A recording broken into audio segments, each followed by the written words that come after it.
When I think about why I'm doing this, I think about my mother, Dorothy. She was abandoned by her parents at the age of 8, sent from Chicago to LA to live with grandparents who didn't want her. I think about all the Dorothys all over America who fight for their families, who never give up. That's why I'm doing this. That's why I've always done this, for all the Dorothys. Dorothy, as that ad is known, is one of Hillary Clinton's first 2 television ads of the campaign. They're airing in the early nominating states of Iowa and New Hampshire. And while the ads focus on her biography, as with all things Clinton, they were met with cynicism. Hillary Clinton launching her campaign's first TV ads, keeping the focus on her family and not her credentials. She's completely phony, completely cold and calculated. Her mother is quite an amazing woman, but they're not voting for her mother. These criticisms struck a nerve with me because it seems like no matter what Hillary Clinton does, people accuse her of being a phony. But I see it differently. Here you have Hillary Clinton telling the story of her mother's deprivation, a woman she was very close to. And because of her mother's perseverance, she can now stand before the American people and ask for their vote for President of the United States. I don't know how you could watch that video and not make that connection. Her mother's story is the American story. So I want to start this discussion by playing 2 clips that seem very much alike. One is of Hillary Clinton and the other, Marco Rubio. People showed her kindness, gave her a chance.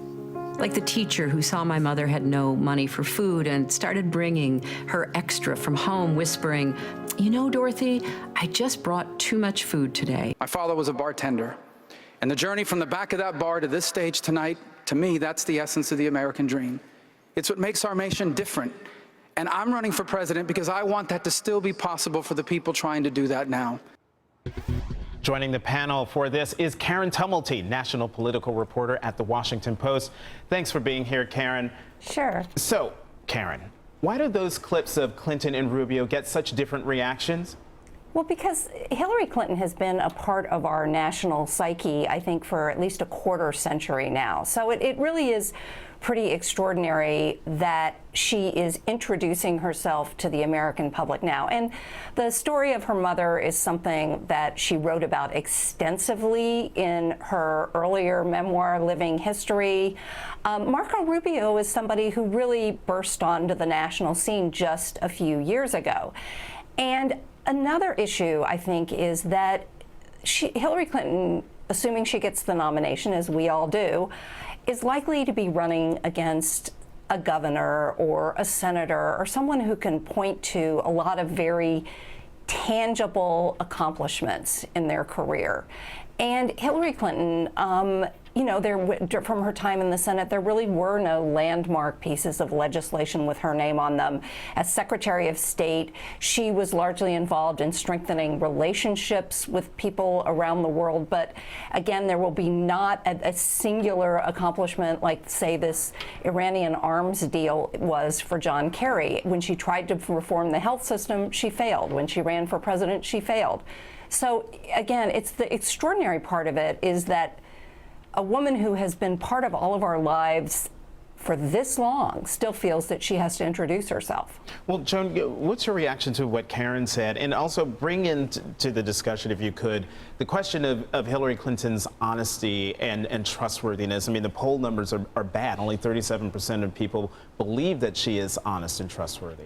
Well, I think one of the problems that she has is that she came into our lives as the wife of a man running for president and as the first lady. So we weren't getting to know her family. Nobody talked about her family. I think the other thing that's really smart about these ads, though, is that there's a very facile comparison between the Bushes and the Clintons. We don't want a dynasty. We don't want 2 dynasties. When the Bushes really are, they're not a dynasty technically, but their wealth compared goes to the back. Clintons, Compared to the Clintons, their wealth goes back many generations. His father was president. His grandfather was in the Senate.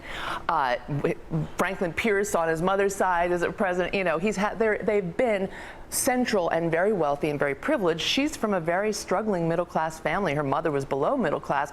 It's important to get those contrasts out there.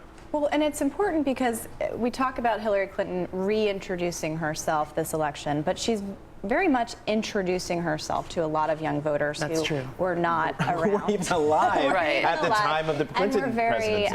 also, obviously very young when George Bush was president.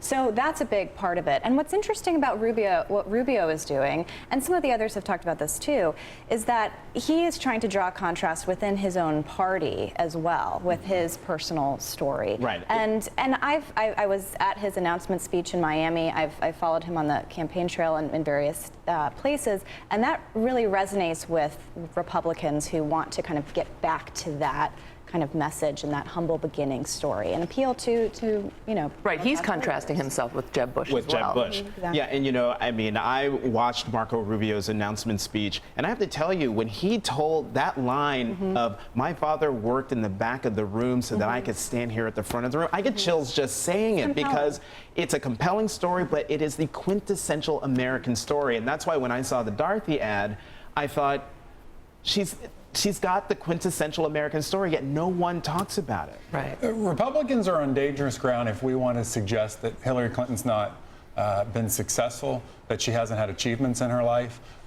Where we need to focus is on the ideas she's trying to communicate, where she wants to take America.